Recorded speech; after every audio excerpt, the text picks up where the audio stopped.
메리 크리스마스. 대강절 네 번째 주일입니다. 큰 기다림의 절기를 우리가 성탄절 오기 전에 네 번을 지냅니다. 그 네 번을 지나는 동안에 오실 예수님을 기다리는 그것을 우리는 한 달 가까이 이렇게 지내는 거죠. 구약의 성도들은 오실 예수님을 기다렸죠. 그리고 우리도 다시 오실 예수님을 기다리면서 이 시간들을 보냅니다. 오늘 읽은 말씀을 통해서 이 기다리는 사람들, 여러분들과 제가 나눌 말씀의 제목은 첫 번째 성탄절에 환영받지 못한 왕에 대한 이야기, 그리고 그들이 환영하지 못한 그 사정 이야기를 좀 나눠보려고 합니다. 예수님 다시 오심을 우리 기다리는 사람들입니다. 이 땅의 삶이 전부가 아니라는 것을 믿음으로 고백하고 다시 오실 예수님 기다리며 영생의 삶을 기다리는 사람들이 여러분들과 저인 거죠. 기다림은 쉽지 않습니다. 그래서 그 기다림 때문에 슬픔을 당하기도 하고 그 기다림 때문에 어려움을 당하는 일도 흔히 우리는 감당해야 되기도 합니다. 그런 중에 이 기다리는 사람들에게 오신 예수님의 소식은 그들에게 당연히 기쁘고 그들에게 당연히 즐거움이 되어야 함에도 불구하고 첫 번째 성탄절은 그리 기쁘지 않습니다. 첫 번째 성탄절은 그리 즐겁지 않고 오신 왕 되신 예수님은 그리 환영받지도 못했습니다. 우리가 좀 전에 불렀던 찬송가가 있죠. 저들밖에 한밤중에. 매번 성탄절이 되면 이 찬송가 몇 번씩 부릅니다. 저들밖에 한밤중에. 근데 좀 생각해 봐야 되지 않아요? 저들은 기다리는 사람들이거든요. 우리도 그렇지만 사실은 우리의 기다림은 보잘것없습니다. 별로 안 기다려요. 천국 가고 싶은 마음이 없는 건 아닌데 지금 당장 가라 그러면 세상이 다 무너진 것 같은 표정을 하는 거죠. 병원에 가서 건강검진하고 결과를 보려고 이렇게 앉으면 자연스럽게 겸손해지잖아요. 이렇게 뭔 말이라도 한마디 할까 봐. 혹시 어딘가 문제가 있다 그럴까 봐 마음이 쫄아드는 겁니다. 근데 여러분 한번 생각해 보자고요. 천국에 어떻게 가요? 죽어야 가는 거예요. 죽지 않고 하나님께 간 사람들에 대한 기사가 성경에 있다는 걸 압니다마는 수없이 많은 사람들 중에 죽지 않고 천국에 간 사람들 해봐야 엘리야 정도입니다. 해봐야 에녹 정도입니다. 내가 그 사람은 아닐 겁니다. 우리 모두 그런 사람들 같지 않을 겁니다. 그러니까 우리가 천국에 가려면 우리가 아버지 하나님의 나라, 이 땅에서 우리가 만들어 가야 될 하나님의 나라도 물론 있지만 우리의 궁극의 소망인 착하고 충성된 종아 잘하였다 하신 그 칭찬과 위로를 받고 하나님의 나라 그 진주문 지나서 거길 가려면 죽어야 됩니다. 그러니 우리에게 죽음은 믿음 없는 사람에게 죽음과는 다른 의미이어야 합니다. 지나가야 될 관문이고 통과해야 될 절차인 거죠. 그렇게 죽음을 우리에게 맞으려면 팔다리 아픈 것으로는 안 되잖아요. 그렇지 않아요? 저희 아버지가 자꾸 무릎이 아프다 그러셔요. 무릎이 아파서 수술 받겠다고. 연세가 80이 훨씬 넘으셨는데 수술을 하시겠대요. 수술하면 한 2달은 병원에 누워 있어야 되는데 그 연세에 2달 병원에 누워 있고 나면 다시는 못 걷게 될 가능성이 높습니다. 근육이 다 빠지니까. 지금은 열심히 잘 다니시는데 그 옆에서 누가 그러면 수술 받으면 무릎 안 아프다 그랬나? 그래서 자꾸 수술 받겠다 그러니까, 아니면 죽을 날이 다 됐나? 우리 엄마가 옆에 있다가, 아유 팔다리 아픈 걸로 안 죽어. 팔다리 아픈 걸로는 죽는 법이 없습니다. 병원에 가서 내장 중에 한 문제가 있다 그래요. 아, 죽나 보다. 이 죽음이 믿음 없는 사람들과는 다른 의미로 우리에게 다가와야 되는데 항상 그렇지 않은 거죠. 죽음을 기다리지 않습니다. 우리는 두려워하는. 근데 이런 우리보다 이 처음 성탄절에 그 주변에 있던 사람들의 기다림은 우리보다 훨씬 더 구체적이고 훨씬 더 간절합니다. 하나님의 말씀이 그랬거든요. 왕이 오실 것. 그 왕이 오면 그 이하 잡다한 여러 가지 권세들에게 시달리던 것들에게서 너희들이 자유함을 얻을 거다. 왕이 오시면 그들에게 그야말로 복음인 겁니다. 이 복음이 선포되는 순간인 거예요. 예수님이 오심이. 근데 그 순간을 성경은 이렇게 기록합니다. 저들 밖에 한밤중에 천사가 그들에게 와서 말합니다. 2장 10절 같이 읽어보죠. 시작. 천사가 이르되 무서워하지 말라. 보라, 내가 온 백성에게 미칠 큰 기쁨의 좋은 소식을 너희에게 전하노라. 아멘. 큰 기쁨의 좋은 소식입니다. 온 백성에게입니다. 사람의 형상을 입은 누구라도 사람이 아니라 세상에 가득 채워진 피조물 그 어떤 것이라도 이 예수님의 오심은 감사할 일이고 기뻐할 일이고 즐거워할 일이고 춤출 일인 겁니다.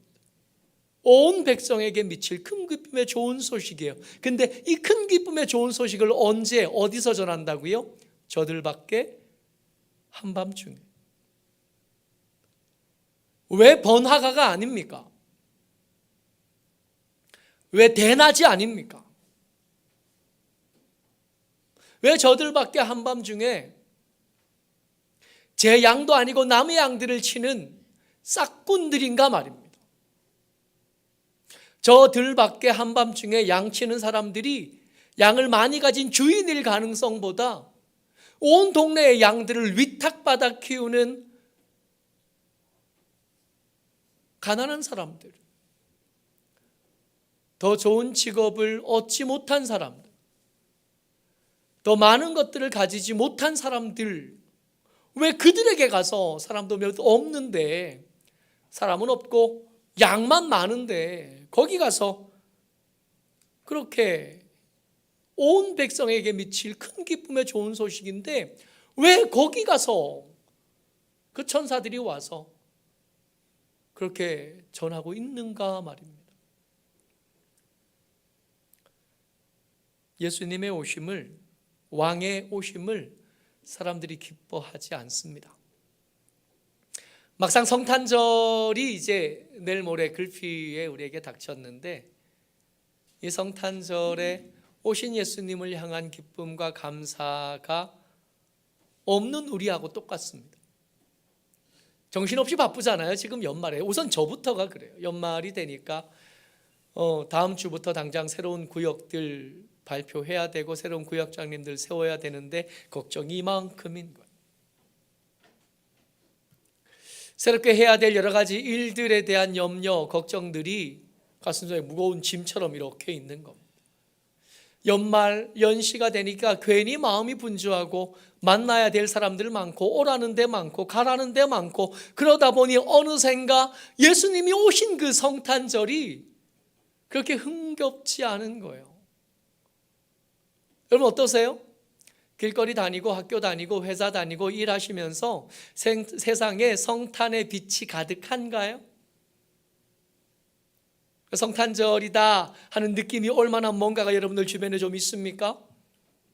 여러분들 주변에는 고사하고 우리 마음속에 성탄절이 가까우니 이것에 대한 감사와 감격이 우리 가운데 있습니까?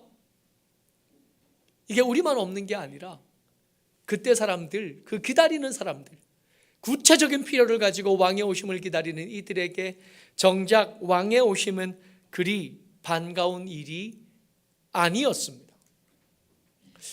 누가복음 2장 7절 말씀입니다. 같이 읽어보죠. 시작. 첫 아들을 낳아 강보로 싸서 구유에 뉘었으니 이는 여관에 있을 곳이 없음이로라. 아멘. 한참 청년회 활동을 열심히 할 때 성탄절 가까이에 청년들과 함께 연극을 준비했었습니다. 제목이 빈방 있습니다 하는 연극이었어요. 그러니까 한 교회 청년들이 이 성탄절 성극을 준비하는 거예요. 근데 원래 대본대로라면 이 만삭이 된 마리아를 데리고 온 요셉이 혹시 빈방 있습니까? 그러면 그 주인 역을 맡은 그 아이가 빈방 없습니다 라고 대답을 해야 되는데, 이 아이가 그 말이 연극 중에 차마 안 나오는 겁니다. 어떻게 그럴 수가 있나? 예수님이 아니라도 누구라도 만삭인 이 젊은 부부가 여행 중에 내 집에 여관에 왔는데 빈방 없다고 어떻게 하냐? 옆에 사람들한테 좀 양해를 구하고 합방을 좀 비워달라 그러고 그럴 수도 있잖아요. 예, 빈방 없습니다 라고 해야 되는 이 배우가 차마 그렇게 못한 거예요. 빈방 없습니다 해야 되는데 빈방 있습니다. 너무 몰입한 거지. 빈방 있습니다. 안 되면 내 방이라도 내어드릴게요 하고 무대에서 그렇게 말합니다. 이게 연극의 한 장면. 지금도 대학로에 가면 성탄절만 되면 이 빈방 있습니다 하는 연극이 아마 공연이 되는 걸로 제가 알아요. 첫 번째 성탄에 그 여관에 있던 사람들 빈방 없다고 말했습니다. 빈방 없습니다. 방이 없을까요? 마음이 없을까요? 방이 없을까요? 반갑지 않을까요? 방이 없을까요?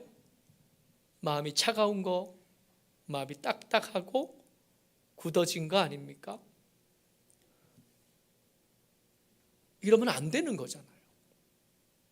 그 태어날 아이가 메시아가 아니시라고 해도 그 사람의 사정과 형편이 그쯤 되면 밖에 있으라고는 말하면 안 되는 거 아니에요. 저 아이가 태어났는데 이 아이가 태어나서 기껏 얻은 자리가 말구유, 말 밥 먹는 그 물통, 거기에 지푸라기 좀 깔고 거기 그 위에 갓 태어난 아이를 그렇게 뉘어 놓은 겁니다. 성탄절 주변으로 등장하는 여러 인물들의 얘기 중에 유독 마음이 아픈 것, 또 죄송한 것은 그 서기관들의 이야기예요. 낯선 이방인들이 먼 곳에서 도착했습니다. 이 사람들이 왕으로 태어난 아이를 찾아요. 왕으로 태어난 아이를 찾는다 그러니까 자연스럽게 이 사람들은 헤롯 대왕이 머무는 궁궐로 인도되었습니다. 이 사람들의 신분이 결코 낮은 신분이 아니에요. 옷을 보면 신분을 알 수 있고 짐작할 수 있잖아요. 자연스럽게 이 사람들이 왕궁으로 인도되어져서 묻습니다. 왕으로 태어나신 네가 있는 것 같다. 우리가 별들을 보는 사람인데 특별한 별이 나타났고 그 별 따라 우리가 왔는데 왕으로 태어나신 네가 있다. 누구냐? 어디 있냐? 그랬더니 왕이 모르는 거예요. 몰라서 이런 일들에 대해서 잘 아는 전문가 서기관들에게 물어봤습니다. 이런 일들에 대한 이야기가 혹시 성경에 있나 하고 물어봤더니 이 서기관들이 대답하는 겁니다. 2장 5절 6절 말씀이에요. 같이요. 시작. 이르되 유대 베들레헴이오니 이는 선지자로 이렇게 기록된 바, 또 유대 땅 베들레헴아 너는 유대 고을 중에서 가장 작지 아니하도다.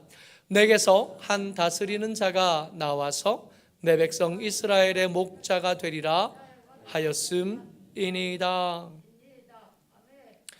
이거 미가 성경에 등장하는 말씀입니다.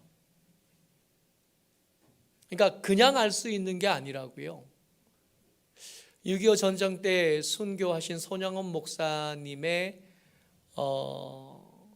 감옥에 갇히고 난 뒤에 취조한 조서 기록이 남아 있습니다. 그러니까 네가 믿는 하나님에 대해서 물어보고 질문하는 거. 그러니까 공산주의자들이 묻는 거니까 신은 없다고 생각하는 사람들이 질문하는 거잖아요. 그 질문에 대해서 손양원 목사님이 대답하시는 거예요. 근데 그 대답하는 조서에 보면 이게 무슨 조직신학 교과서 같아요.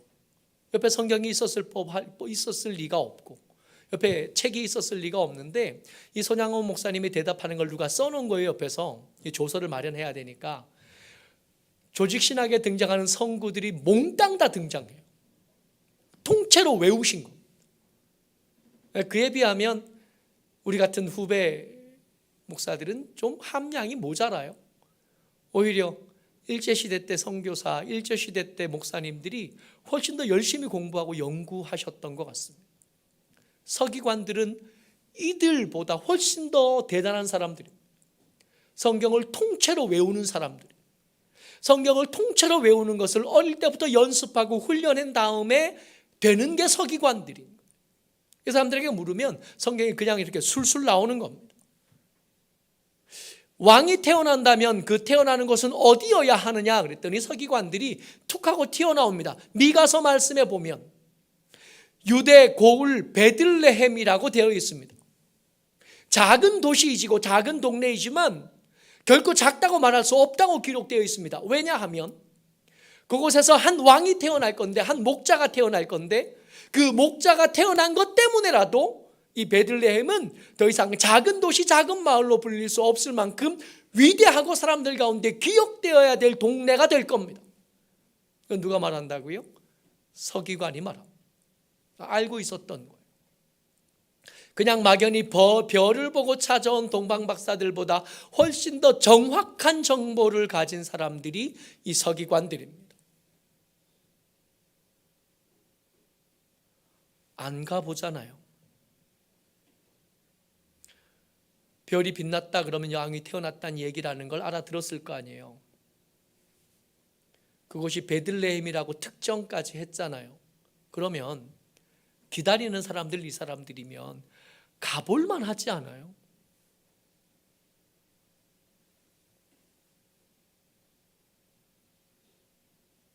가만히 있는 것보다 가서 만나보겠다. 이게 정상인 거 아니에요? 나단 선지자가 다윗에게 전한 말씀을 통해서 약속되었던 그 메시아인데 오고 오는 선지자를 통해서 계속해서 예언되었던 그 아이가, 그 아들이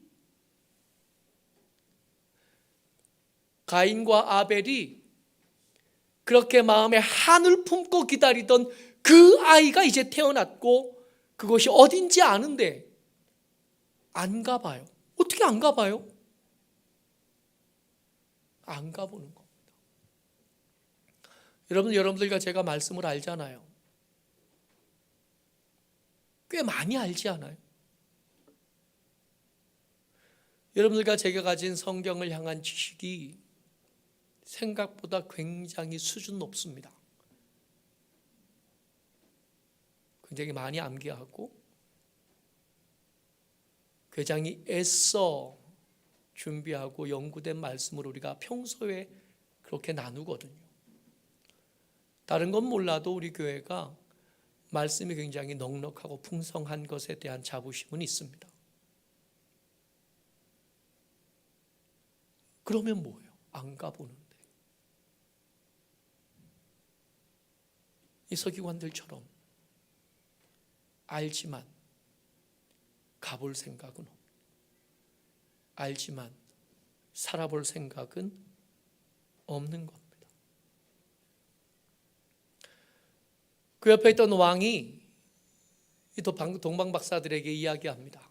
너희들 갔다가 돌아올 때 나한테 잠깐 들려라. 들리면 나도 가서 그를 경배하려고 한다.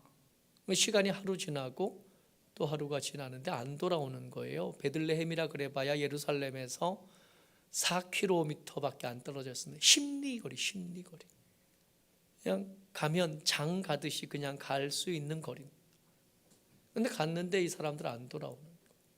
그러니까 왕이 아주 잔인한 명령을 내립니다. 2장 16절 말씀입니다.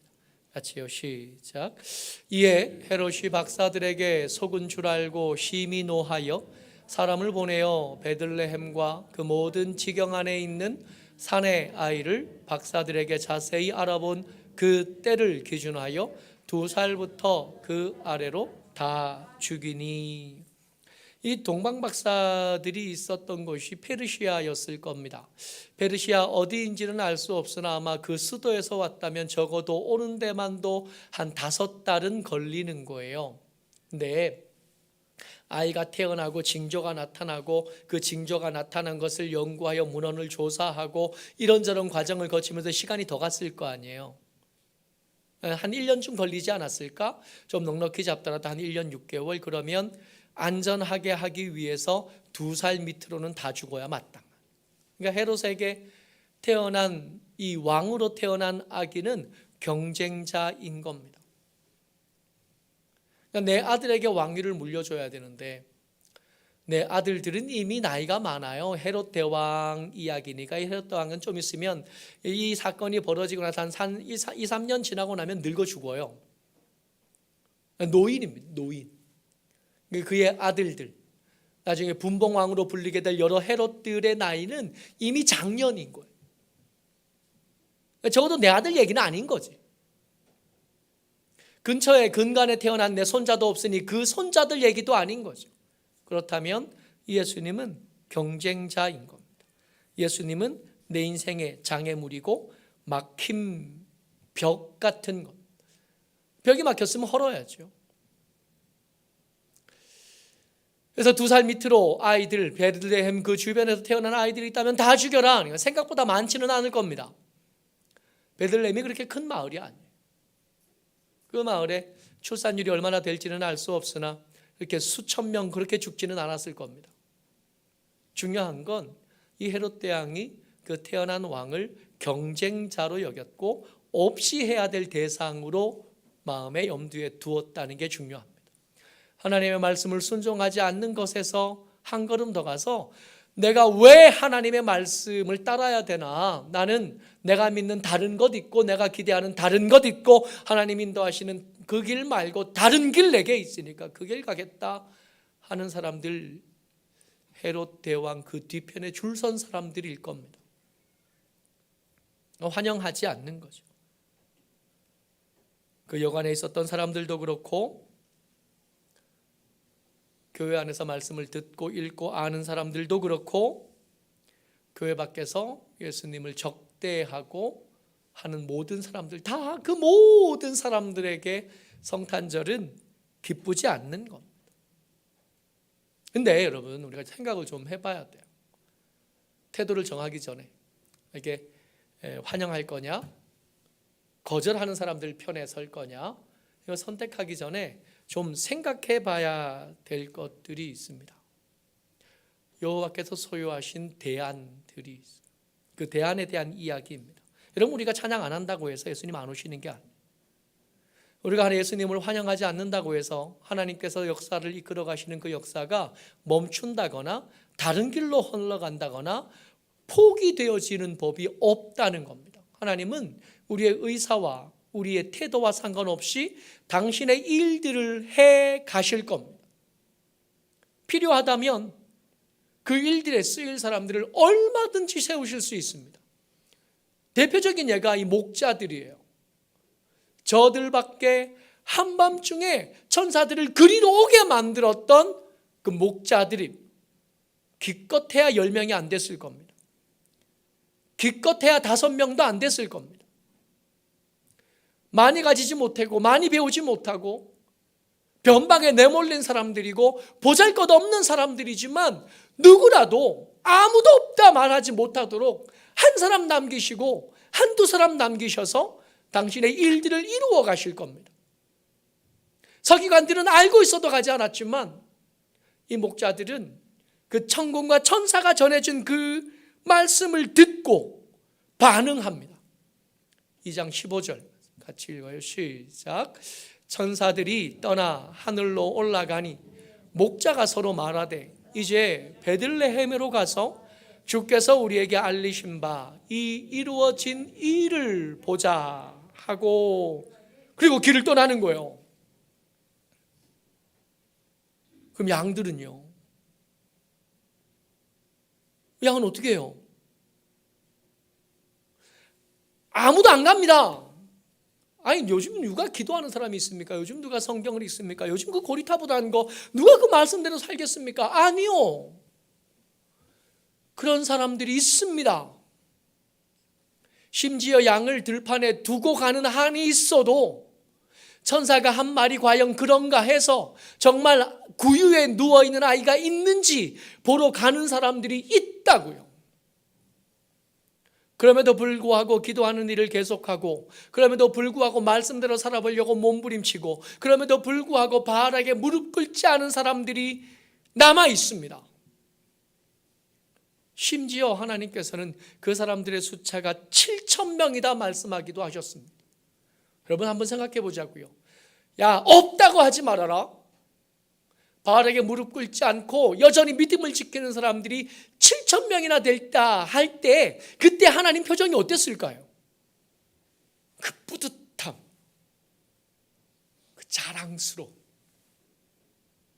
그리고 무릎 꿇지 않게 해서 몸부림친 그들의 삶을 아니 그 사람들의 형편과 사정을 향한 애틋함이 그 얼굴에 이렇게 표정으로 드러나지 않았을까요? 있습니다.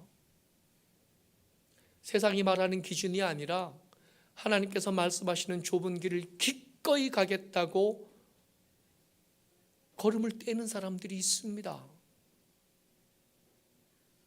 내가 안 한다고 해서 사람들이 다 안 한다고 여러분들 그렇게 생각하는 거 착각입니다. 믿음을 지키는 사람들 희귀해서 잘 눈에 띄지 않지만 분명히 거기에 있습니다.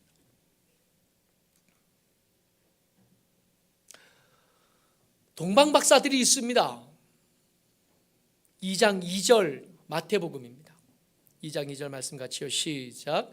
유대인의 왕으로 나신 이가 어디 계시냐? 우리가 동방에서 그의 별을 보고 그에게 경배하러 왔노라.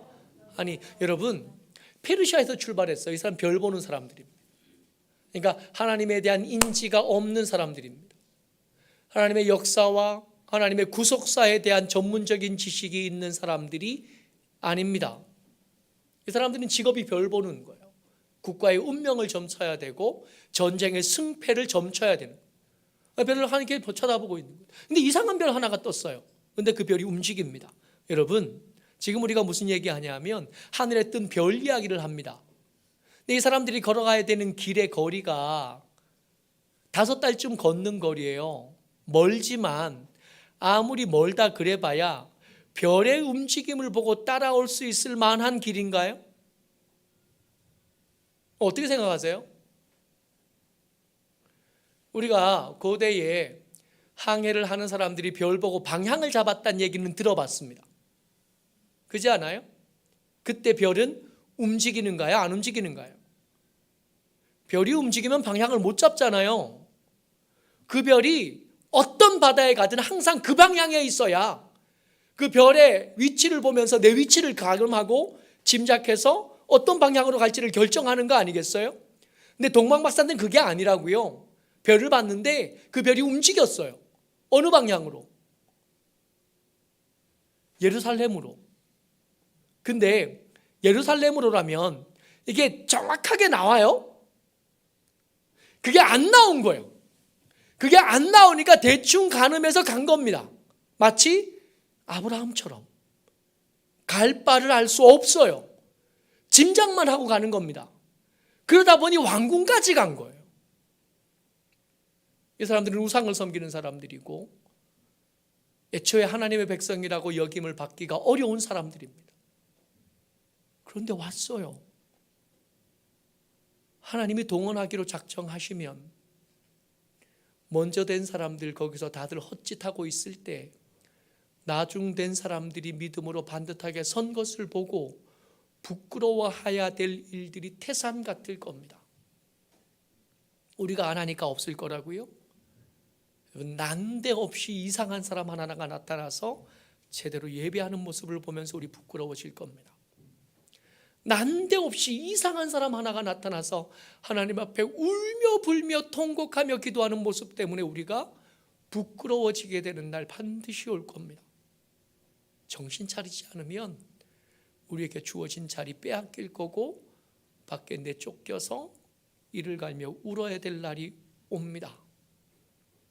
그게 아니라도 여러분, 지금 저들 밖에 한밤중에 누가 왔다고요? 천군과 천사들이 왔는데 얼마나 왔냐 하면 수많은 단위로 왔어요. 언뜻 봐서는 수를 가늠할 수 없으니까 수많은입니다. 히스기야의 기도를 들으시고 하나님께서 히스기야와 예루살렘을 구원하기 위해서 18만 5천 명을 하룻밤 만에 죽이신 일이 있었잖아요. 그때 그 천군이, 그때 그 천사가 단수로 쓰여졌어요. 하나가 오면 국가의 운명을 바꾸는. 왜 천군이요? 근데 그 천군이 수많은 단위로 왔습니다. 여러분, 우리가 안 한다고 하나님이 받으실 영광이 부족해진다고요? 그 보잘것없는 것으로? 여러분, 우리가 안 해도 됩니다. 그 천군과 천사가 하는 찬양으로 하나님의 영광은 충분히 아름답고 충분히 넉넉하고 충분히 풍성합니다. 심지어 예수님 그러셨어요. 이 사람들 시끄럽게 노래하는 거 너희들 만약에 못하게 해서 이 사람들 입을 닫으면 돌들이라도 입을 열 거라는 거예요. 여러분, 우리가 아니어도 된다고요. 우리가 찬양하지 않고 우리가 헌금하지 않고 우리가 믿음으로 살지 않아도 하나님께 드려지는 예배는 절대로 부족하거나 모자라지거나 초라해지지 않습니다. 해야 된다면 돌들이라도 입을 열 겁니다. 여러분, 이쯤 되면 성탄을 기뻐하고 찬양하고 즐거워하는 일들에 우리가 만약에 초대를 받았다는 게 사실이라면 이건 짐이 아니라 기회인 거 아니에요? 다 안 한다 그럴 때, 다 못한다 그러고 심지어 하나님과 대적하는 맞은편에 섰을 때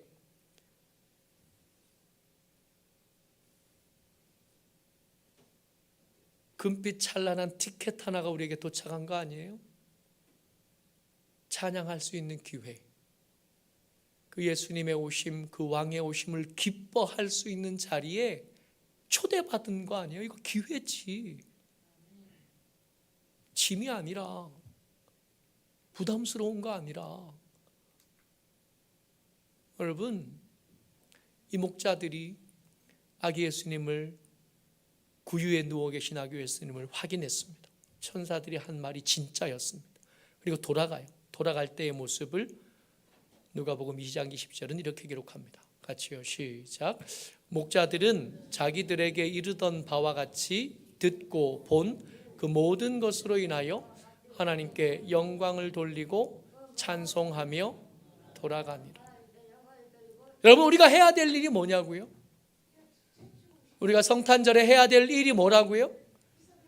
영광을 돌리는 일이라고. 하나님을 찬양하는 일이라고. 고맙다고 말해. 와주셔서 감사하다고.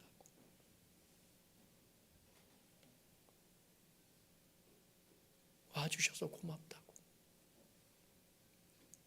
감사합니다 해야죠. 예수님의 오심을 기뻐하는 이 자리에 함께 할 수 있게 해주셔서 고맙습니다. 하나님의 은혜가 크고 감사합니다. 여러 가지 바쁘고 분주한 일들 많지만 그럼에도 불구하고 예수님의 성탄, 예수님의 이 오심이 우리 가운데 기쁜 일, 즐거운 일, 감사하고 고마운 일이 되시기를 주의 이름으로 축복합니다. 아멘.